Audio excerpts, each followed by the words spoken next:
Bonjour à tous, bienvenue sur Crypto Force les amis, j'espère que vous allez bien, que vous passez de bonnes vacances.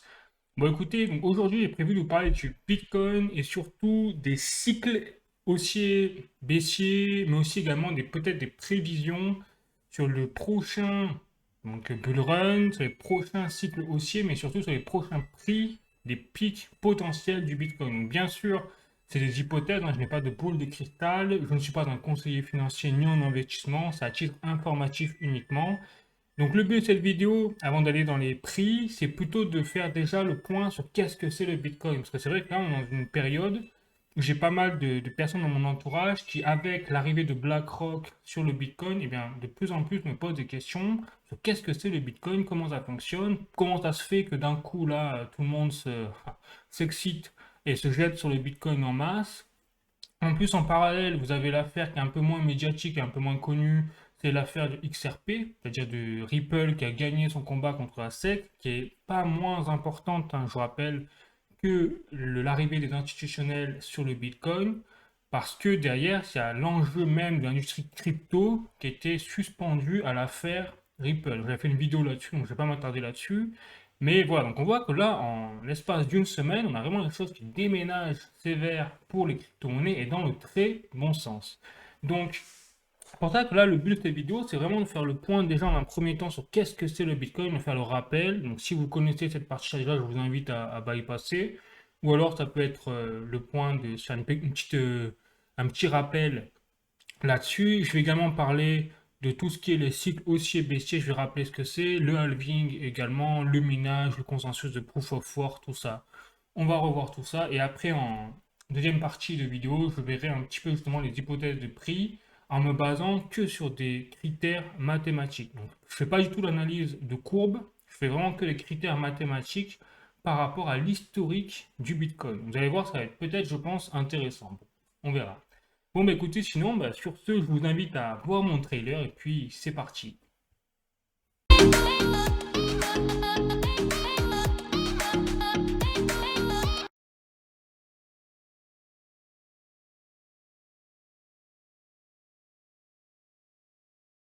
J'ai fait mon article sur cryptoforce.fr que vous pouvez retrouver ici, donc le Bitcoin en avant vers un nouveau cycle historique, petit point d'interrogation. Donc effectivement, donc là d'abord, avant d'aller plus loin, il faut savoir que c'est le Bitcoin. Donc là, je vais partir sur notamment le fait que le Bitcoin, c'est véritablement une monnaie numérique. Parce que là, contrairement à ce que disent certaines personnes dans les banques centrales, notamment comme Christine Lagarde, eh bien, non, le Bitcoin est bel et bien une monnaie numérique parce qu'une monnaie, qu'est-ce que c'est? C'est quelque chose, c'est une valeur d'échange à partir du moment où vous avez plusieurs personnes qui font assez confiance à cette valeur d'échange pour le considérer comme une monnaie. Le Bitcoin a largement, du coup, selon cette définition, son rôle, enfin mérité le rôle de monnaie, encore plus de monnaie numérique, puisqu'il est numérique, parce que beaucoup de personnes sur la Terre font confiance au Bitcoin en tant que tel. C'est tout, c'est aussi simple que cela. Donc déjà, on peut partir là-dessus. Le Bitcoin est bel et bien une monnaie numérique aujourd'hui au XXIe siècle. Ensuite, avant d'aller plus loin sur le Bitcoin, il faut rappeler que son fonctionnement au Bitcoin il est basé sur une technologie très précise, c'est la blockchain. Donc déjà, il faut rappeler qu'est-ce que c'est la blockchain. Donc, pour vraiment faire une image précise de ce qu'est la blockchain pour vous aider, imaginez déjà un livre de compte à l'échelle mondiale, un gros livre où tout le monde, 8 milliards de personnes, peuvent écrire une transaction financière. Donc, dès qu'ils font une transaction en Bitcoin, par exemple, hein, dans le monde imaginaire merveilleux, eh bien, chaque transaction est écrite avec une encre indélébile sur ce livre de compte. Ça veut dire quoi? Ça veut dire que comme ce livre est accessible à tout le monde, eh bien déjà, tout le monde peut accéder aux transactions. Donc personne, en fait, comme l'encre est indélébile, personne ne peut changer quoi que ce soit dans les transactions. Une fois que c'est inscrit dans ce livre, même enfin, celui qui a écrit la transaction ne pourra pas l'enlever derrière. Donc déjà, vous avez un système clairement ultra transparent, infalsifiable et surtout digne d'une confiance absolue. Or, la confiance, je vous rappelle que c'est le propre, c'est ce qui est propre clairement pour créer, enfin pour faire en sorte qu'une monnaie soit bel et bien une monnaie. Donc là, on en revient quand même à un système quand même assez marrant. Bon, donc déjà, tout le monde peut voir les transactions sur les livres de compte et donc tout le monde enfin, personne ne pourra vous arnaquer en vous disant, bon bah voilà, c'est toi tu m'as filé tant d'argent, en fait tu m'as pas filé tant d'argent là parce que voilà, tu m'as arnaqué, machin. Eh ben non, parce que sur le livre de compte, tout le monde aura accès à la valeur réelle de la transaction. Donc personne ne pourra essayer de tricher. C'est ça le principe déjà de base de la blockchain. Ensuite, il faut comprendre que la blockchain permet justement, comme elle est associée au Bitcoin, pour maintenant faire l'association entre les deux, qu'est-ce que ça représente derrière?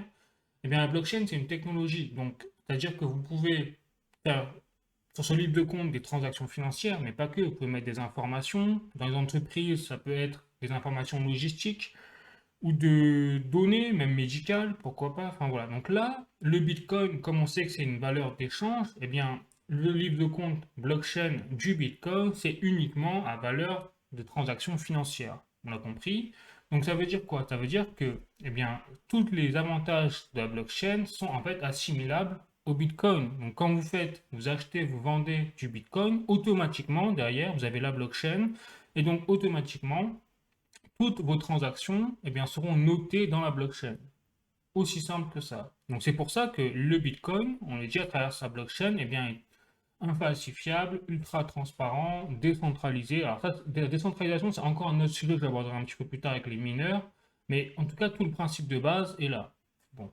Donc c'est ça qui fait déjà aussi la révolution du Bitcoin. Pourquoi? Parce que non seulement il est autonome, on l'a compris, vous n'avez pas besoin d'intermédiaire, puisque la blockchain fonctionne par elle-même, entre guillemets, un peu toute seule. Et derrière, ça veut dire quoi? Ça veut dire que le Bitcoin est autonome, mais également qu'il n'a pas besoin d'intermédiaires comme les banques. Donc, c'est une révolution. Parce que ça, un système économique, financier, où il n'y a jamais eu de banque ou quoi, ça n'a pas vraiment existé dans l'histoire, ou à l'époque, il n'y avait pas encore les banques peut-être, mais il y avait un système quand même d'intermédiaires. Donc les prêteurs sur gage, etc.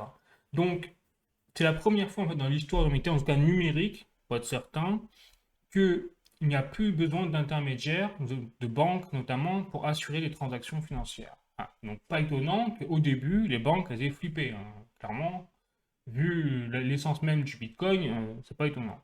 Bon, ensuite, pour continuer, venant sur le Bitcoin en tant que tel, il faut savoir que enfin, le système, le réseau du Bitcoin, donc il y a la blockchain, on va dire que la fondation de la maison, et ensuite vous avez une poche, enfin, je dirais, qui est inaccessible aux communs des mortels, où vous avez 21 millions de Bitcoins. Donc, du moins au début c'était le cas.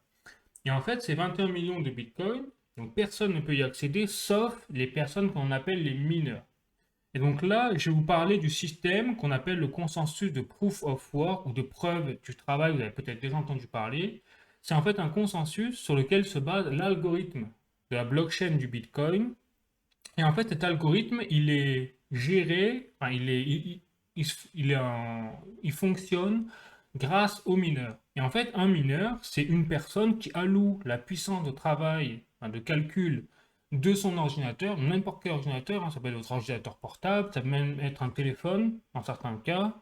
Enfin, et donc, à partir du moment où une personne alloue la puissance de calcul de son ordinateur ou de sa machine pour faire fonctionner en partie l'algorithme du Bitcoin, eh bien, il est catalogué automatiquement comme un mineur. Bon. Et donc, le rôle de ces mineurs, c'est d'assurer donc, les transactions au sein du réseau Bitcoin. Donc, quand vous achetez, vous vendez un Bitcoin, et bien derrière, vous avez un mineur à travers la puissance de calcul et donc l'algorithme du Bitcoin qui s'assure que votre transaction se passe bien dans la blockchain. Ensuite, le deuxième rôle justement est très important du mineur, c'est justement à travers son travail, sa puissance de calcul, et bien d'aller déterrer une partie des 21 millions de bitcoins dans la poche hermétique pour derrière être récompensés, parce que le but des mineurs, ils font pas ça gratuitement, ils font ça pour être rémunérés en bitcoin et donc derrière, eh bien, les vendre et donc les mettre sur le marché pour les convertir en euros, après vivre avec, etc. Voilà. Donc ça veut dire quoi? Ça veut dire que le réseau en fait du Bitcoin, à la base, il y avait très peu de Bitcoin en circulation. Je rappelle que le Bitcoin a été mis en circulation en 2009, que le créateur du Bitcoin est encore anonyme, il s'appelle Satoshi Nakamoto, mais c'est un pseudonyme, donc personne ne connaît la vraie identité du créateur du Bitcoin, même s'il n'est pas mort. Et en fait, aujourd'hui, on se rend compte que au fur et à mesure du temps, eh bien, vous avez effectivement les mineurs qui ont mis de plus en plus de Bitcoin en circulation sur le marché. Et aujourd'hui, sur les 21 millions de Bitcoin qu'il y avait là-bas dans cette poche, eh bien, aujourd'hui, il y en a 19 millions qui ont été mis en circulation. Donc, il reste à peu près 2 millions de Bitcoin dans la poche hermétique que les mineurs vont aller chercher régulièrement pour les mettre sur le marché. Donc, il y en a de moins en moins à aller chercher. Bon. Une fois que vous avez compris ça, eh bien, en fait, déjà, vous avez compris un principe de base, c'est que le Bitcoin, effectivement, il a un supply limité. Il n'y aura jamais plus de 21 millions de Bitcoin en circulation, sans compter les Bitcoins qui ont été perdus avec les mots de passe, etc., qui ne bougeront plus jamais, etc. Donc, allez, on espère qu'on a 18 millions de Bitcoin, peut-être, je crois, sur une dernière étude, qui sont encore en mouvement, c'est déjà le bout du monde. Mais ça veut dire déjà qu'il y a un supply limité. Et comme il y a un supply limité, eh bien, il y a une autre révolution qu'on peut accorder au Bitcoin, c'est le fait eh bien, de l'accorder, comme je vous l'ai expliqué, au rôle analogue de l'or physique. Sauf que là, ce serait l'or numérique. Et d'ailleurs, si je dis ça, c'est que le PDG de BlackRock, Larry Fink lui-même, l'a rappelé la semaine dernière. Il a déclaré que le Bitcoin était un actif, un asset de classe internationale et surtout qu'il était analogue à l'or physique. Et donc, ça veut dire quoi? Ça veut dire que derrière, le Bitcoin, en tant qu'or numérique, eh bien, il fait office au même titre que l'or physique de valeur refuge. Mais justement, pourquoi? Parce que son fonctionnement de base est analogue tout simplement à l'or physique, qui, je vous rappelle, est aussi une ressource. Alors, c'est une ressource naturelle pour le coup, qu'il faut aller déterrer et qu'il y en a une quantité d'or physique maximale qu'on ne pourra jamais dépasser sur Terre, parce qu'on ne peut pas en produire. C'est le même principe pour le Bitcoin, mais d'une autre façon, de façon totalement numérique. Voilà ainsi l'intérêt du Bitcoin, c'est qu'il fait également office de valeur refuge. C'est pour ça que vous avez dans le monde, quand il y a des crises économiques, beaucoup de citoyens, de personnes qui se jettent sur les crypto-monnaies et surtout sur le Bitcoin pour échapper à l'inflation. C'est pas pour rien. Bon, et donc, il faut savoir, maintenant, pour continuer sur le Bitcoin et sur les mineurs notamment, c'est que ces mineurs-là, eh bien, ils sont rémunérés, ok, je vous l'ai dit, par cette poche, comme ils allouent l'option de calcul à l'algorithme du Bitcoin. En échange, le réseau du Bitcoin leur donne des Bitcoins qui sont allés piocher dans la poche hermétique des 21 millions là-bas. Ça, vous l'avez compris. Et le deuxième rôle très important des mineurs, c'est d'assurer les transactions. Et en fait, là aussi, par exemple, quand vous achetez ou vous vendez un Bitcoin, eh bien, forcément, vous avez une toute petite partie de votre capital de Bitcoin qui va permettre d'assurer, de garantir la transaction. Donc, il faudra toujours prévoir un petit peu plus pour payer, pour assurer les frais de gaz, qu'on appelle comme ça dans la blockchain, pour assurer la transaction. Et donc, en fait, les mineurs récupèrent également en partie, eh bien, sur les frais de transaction, ils récupèrent un petit peu de Bitcoin. Ils sont rémunérés par là également. Bon. Donc, c'est vrai que c'est pour ça que le minage, aujourd'hui, vous avez des entreprises énormes, notamment aux États-Unis, au Texas, qui sont allouées uniquement, leur objectif, c'est de créer, d'acheter des machines, des centaines de milliers de machines, pour les allouer au minage de Bitcoin et donc assurer une énorme partie du marché, enfin une partie assez grande, assez éminente du marché de minage du Bitcoin pour déterrer les Bitcoins en circulation. Et donc maintenant, c'est pour ça que là, on va, on va s'intéresser notamment, là j'ai un peu bypassé tout mon article là, mais quand je vous ai dit un peu tout ça, hein, voilà, j'ai rien raté. Ah si, un point très important. Donc, du coup, maintenant, je parlais du trilemme des blockchains. Il faut savoir que maintenant que je vous ai parlé du fonctionnement de base de la blockchain du Bitcoin, je vais parler également de la qualité des caractéristiques de la blockchain du Bitcoin. Parce qu'il faut savoir que chaque blockchain est différente sur le plan technique d'une blockchain à l'autre. Pas forcément les mêmes. Et donc, trois caractéristiques qu'on retrouve toujours dans une blockchain, quelle qu'elle soit, c'est les qualités de décentralisation ou de centralisation, la sécurité et la scalabilité.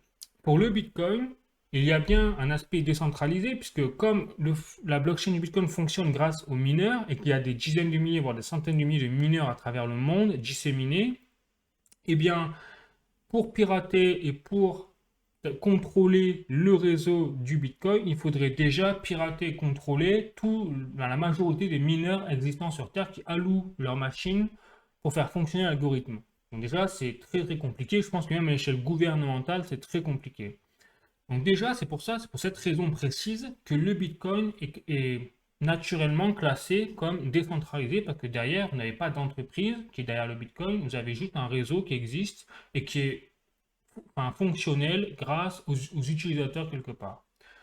Il est sécurisé du coup par la même occasion puisqu'il est décentralisé, donc on a compris que ça va de pair. Par contre, la faiblesse du Bitcoin, c'est qu'il n'est pas scalable.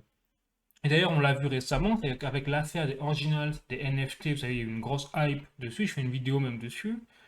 Eh bien, le problème, c'est que comme vous avez des centaines de milliers de personnes, des centaines de milliers de transactions qui ont eu lieu en plus par rapport à la normale, eh bien, le Bitcoin, le réseau n'a pas supporté sa blockchain principale et a tout simplement été congestionné, c'est-à-dire bouché, pendant quelques temps. Et donc là, le vrai problème du Bitcoin, c'est que si on veut avoir une adoption de masse du Bitcoin, eh bien, il va falloir régler ces problèmes de scalabilité. Et aujourd'hui, la seule solution qu'il y a, ça a été que les développeurs du Bitcoin encore existant, eh bien, ont greffé sur la blockchain principale du Bitcoin une deuxième blockchain de couches qu'on appelle 2. Après, je ne sais pas me pencher là-dessus, hein, mais j'ai déjà expliqué dans d'autres vidéos ce que c'était. Et notamment, cette couche de layer 2, elle s'appelle Lightning Network. Et en fait, ce Lightning Network, eh bien, justement, il vient régler le problème de scalabilité du Bitcoin. Et donc, ça fait qu'aujourd'hui, vous avez le Bitcoin en tant que blockchain principale qui est relié à d'autres blockchains de type Layer 2, des blockchains filles, comme le Lightning Network. Et c'est comme ça que notamment McDonald's, à travers ses propositions de paiement en Bitcoin, eh bien, est basé sur Lightning Network. C'est-à-dire que McDonald's assure quand vous payez par exemple dans un McDonald's en Bitcoin, eh bien, vous n'utiliserez jamais la blockchain principale. Vous utiliserez en fait la blockchain de type Lightning Network qui est greffée à la blockchain principale du Bitcoin. Sinon, pour payer votre Big Mac, vous mettriez de 15, peut-être 20 minutes. C'est un peu insupportable, quoi. Ce serait impossible.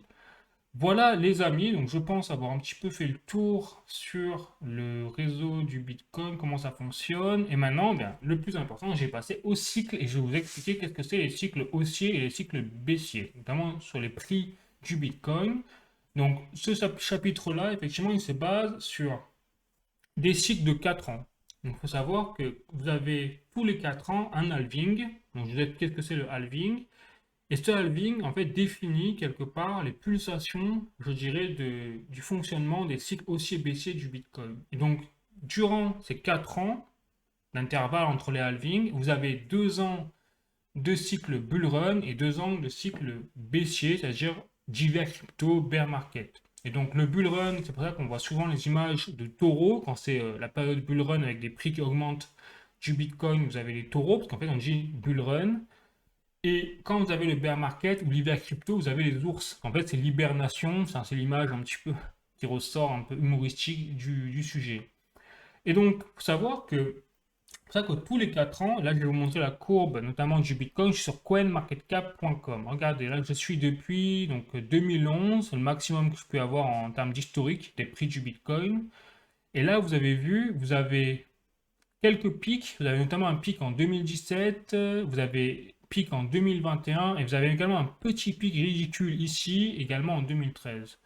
Eh bien, vous voyez qu'en fait, il y a eu 3 halvings déjà dans la période historique du Bitcoin et comme par hasard, d'ailleurs, vous avez 3 pics des prix du Bitcoin durant les périodes concernées. Donc ça, c'est très intéressant. Ça veut dire qu'à chaque halving, derrière, en fait, 2 ans après, à peu près, vous avez un pic des prix du Bitcoin. Donc, on va analyser le sujet. Je vais vous expliquer comment ça se fait que, eh bien, il y a un cycle quand même assez répétitif du Bitcoin là-dessus. Parce que si on dit répétitif, ça veut dire qu'on peut prévoir derrière. Ça va être le but derrière la vidéo, hein, d'ailleurs, c'est de prévoir le prochain cycle. Parce que, avec un même schéma, si le schéma se répète, eh bien, on sait à peu près où va aller le Bitcoin. Bon, donc, une fois qu'on a dit ça, maintenant je vais expliquer qu'est-ce que c'est précisément le halving. Donc, le halving, c'est justement un procédé très spécifique au Bitcoin créé par Satoshi Nakamoto qui, en fait, se disait pour faire l'analogie, pour créer un Bitcoin soit analogue à l'or physique, mais de version numérique, eh bien, il fallait qu'il trouve un moyen de rendre le Bitcoin très rare et de plus en plus rare au fur et à mesure du temps. Et comme je vous l'ai expliqué, vous avez une poche de 21 millions de bitcoins et vous avez les mineurs qui sont chargés d'aller chercher ces 21 millions de bitcoins dans cette poche-là hermétique. Il n'y a qu'eux qui peuvent le faire. Et bien en fait, pour rendre le procédé de plus en plus rare, qu'est-ce qu'a fait Satoshi Nakamoto? C'est qu'il a créé le système de halving qui vient en fait diviser par deux, justement tous les 4 ans, la rémunération des mineurs quand ils vont chercher les bitcoins dans la poche hermétique. Et donc là, j'ai un article très précis de cryptonote.fr. Et donc en fait, c'est pour ça qu'à chaque halving, vous voyez, la rémunération des mineurs est divisée par 2. Donc au moment du Bitcoin, c'est-à-dire le lancement du Bitcoin le 3 janvier 2009, la récompense de minage c'est de 50 Bitcoins. En novembre 2012, au premier halving, eh bien, on a eu une réduction qui est passée à 25 Bitcoins pour les récompenses pour les mineurs. Et ainsi de suite. Juillet 2016, deuxième halving, la récompense pour les mineurs est passée à 12,5 Bitcoin. Et ainsi de suite. Dernier halving qui a eu lieu en mai 2020, troisième halving donc, eh bien, la récompense des mineurs est passée à 6,25. C'est-à-dire que imaginez qu'en l'espace en fait, de 10 ans, un petit peu plus de 10 ans, les mineurs ont vu leur récompense en quantité de Bitcoin passer de 50 Bitcoin à 6,25. Et donc le prochain halving qui aura lieu le 16 avril 2024, eh bien, la rémunération des mineurs de Bitcoin passera à 3,125 Bitcoin. Donc on voit bien que au fur et à mesure du temps, en fait, à chaque halving, les mineurs sont de moins en moins rémunérés en termes de Bitcoin. Et ça veut dire quoi? Ça veut dire qu'en fait, imaginez un robinet où tous les 4 ans, eh bien, le flux, donc là c'est des Bitcoins, hein, eh bien, le flux d'eau est de plus en plus fin au final. Et donc ça veut dire que l'impact en fait des prix, l'impact sur l'offre globale de Bitcoin est de moins en moins fort. Puisque tous les 4 ans, c'est-à-dire que le premier halving par exemple, effectivement on est passé de 50 Bitcoin à 25 Bitcoin. Donc là l'impact il a été extrêmement puissant quand, quand on a eu ce premier halving là, puisque l'offre en fait l'offre de Bitcoin a été divisée par deux sur une grosse quantité. On l'a vu, on est passé de 50 à 25 bitcoins. C'est assez énorme. Après, quand on passe de 12,5 à 6,25, c'est quand même plus léger. Et quand on passe de 6,25 à 3,125 bitcoins, c'est encore plus léger. La différence, au final, par rapport au supply total de bitcoin existant. Donc c'est pour ça que, derrière, vous voyez, comme par hasard, le premier halving a tout défoncé sur son passage. On voit que c'est le deuxième halving. Alors, je vais vous montrer. Hein. Je vais vous montrer tout ça. Maintenant, je vais parler. Vraiment, je vais faire l'analyse mathématique des choses et je vais vous montrer comment ça marche. Donc, déjà, alors, je vais passer, voilà, je vais passer directement aux hypothèses sur les futurs du prix du Bitcoin. Et là, on passe au lourd du lourd. Donc, déjà, entre le premier halving et le pic des prix lié au premier halving, il y a eu les prix du BTC ont été multipliés par 76. Je ne sais pas si vous vous rendez compte. On est passé de 10 euros à 762 euros, entre 762 et 800 euros, hein, on va dire. Donc entre 76, bon, et 80, multiplicateur 80. Ensuite, au deuxième halving, le second pic du Bitcoin, les prix du Bitcoin ont été multipliés par 22, peut-être un peu plus, avec un passage de 613 à 14 000 euros en l'espace d'un an et demi. Donc là, pareil. Et vous voyez quand même, comme par hasard, on a une diminution du multiplicateur. C'est-à-dire que là, on aurait pu se dire, bon, pourquoi pas avoir 76 et on aurait pu passer aussi directement à 100 000 euros, par exemple. Et bien là, c'est pas le cas. On voit que le multiplicateur, on a divisé le multiplicateur des prix du Bitcoin entre les prix du halving et les prix du pic, quand même, qui a été divisé par plus de 3 là. Bon, entre le premier et le deuxième halving.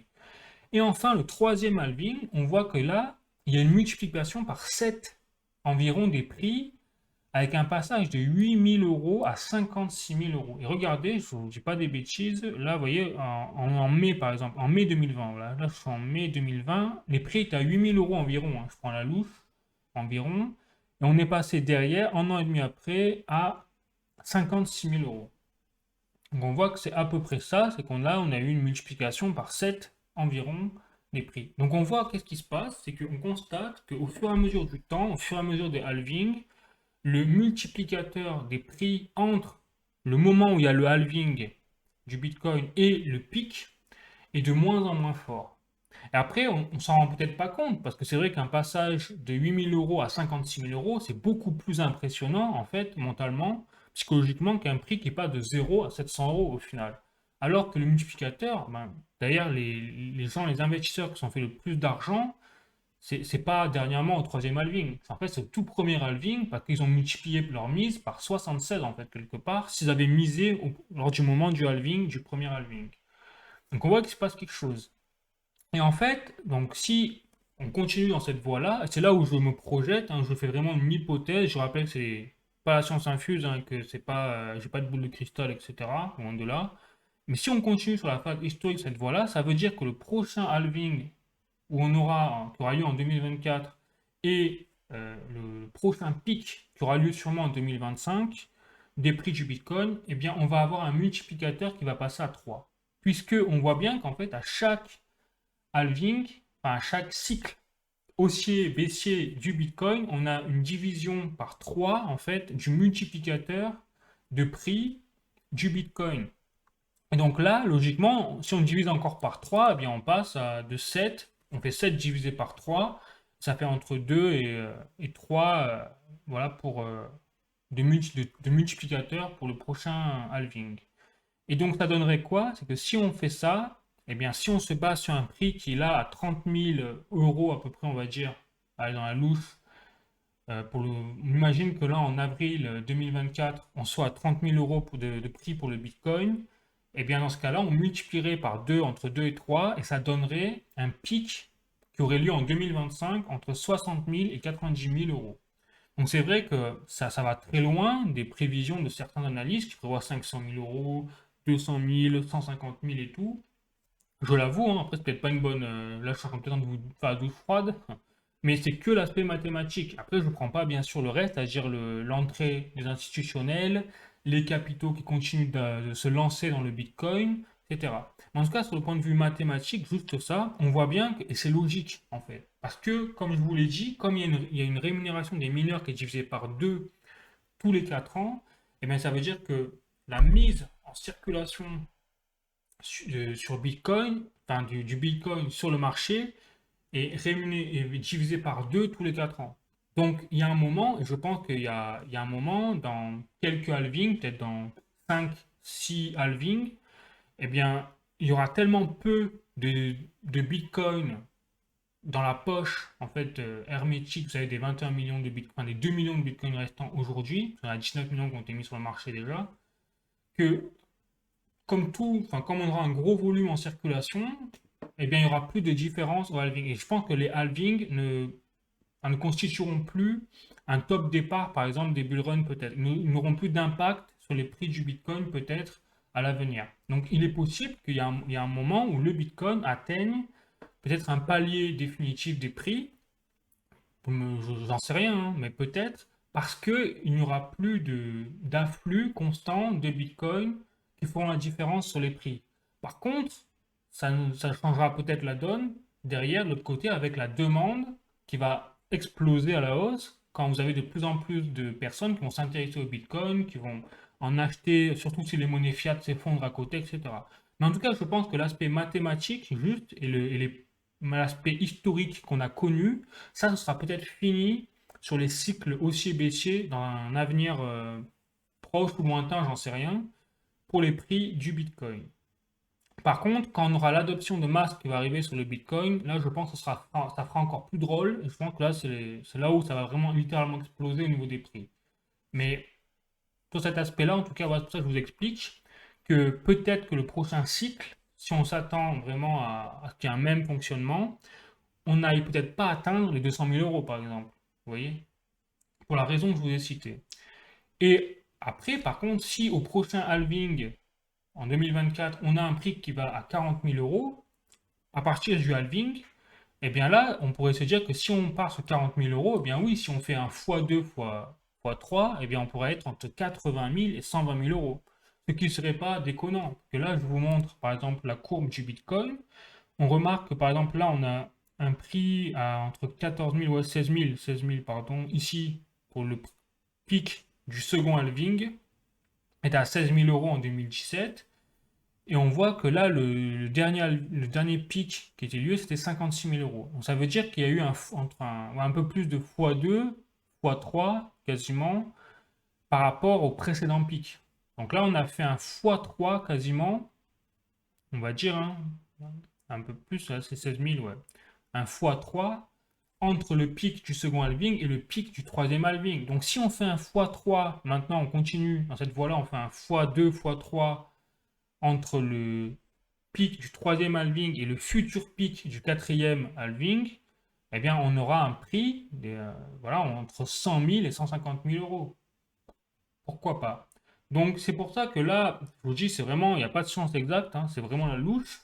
Mais en tout cas, ça permet de comprendre, je pense, cette vidéo, comment eh bien, fonctionne la blockchain du Bitcoin et surtout derrière, quel est l'historique, comment fonctionnent les cycles haussiers et baissiers du Bitcoin et pourquoi, surtout, pourquoi ils existent. Et en fait, c'est justement grâce au halving. C'est ça surtout le plus important. Donc, c'est pour ça que là, à partir de là, à partir du moment où on connaît le comportement du Bitcoin, sur le long terme, on peut envisager une stratégie en tant qu'investisseur, trader, enfin, tout ce que vous voulez, sans que ce soit, bien sûr, moi, pour ma part, des conseils financiers, parce que c'est à titre informatif uniquement ce que je vous dis, à titre hypothétique également, surtout, que je le dis toujours, je n'ai pas la science infuse. Voilà, les amis. Bon, bah écoutez, on part là-dessus. Du coup, je table peut-être sur un point de vue mathématique entre 60 000 et 90 000 euros par Bitcoin au prochain pic prochain pic qui aura lieu en 2025. Et d'ailleurs, regardez, on a toujours une date, on a toujours un an et demi qui se passe entre la date du halving et derrière le pic du Bitcoin qui suit cet halving-là. On a toujours entre un an et un an et demi, 2 ans à peu près. Et donc, on peut espérer qu'à partir du moment où on aura un halving le 16 avril 2024, on ait le pic du halving du prochain cycle haussier en octobre 2025. Donc là, je vous fais des petits pronostics un peu comme ça à la louche, risqués, hein, mais pourquoi pas, à cette période-là, en tout cas, on peut s'attendre à des mouvements de ce type du Bitcoin s'il suit, je répète, la tendance passée.